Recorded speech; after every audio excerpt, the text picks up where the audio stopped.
תהיה מאוד בררן בנידון לאישה שאתה משקיע את הזמן שלך בה. כי לבזבז את הזמן שלך על אישה לא נכונה זה יותר גרוע מלבזבז כסף. אז הזמן שלך זה החיים שלך.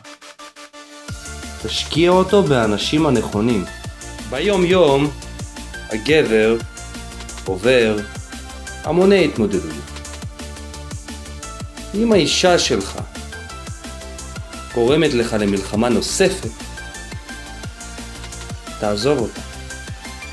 אישה שלך אמורה להביא לך שלום, קלות דעת. תאהב את הייעוד שלך יותר ממה שאתה אוהב את האישה, ואתה תשמר את שניהם.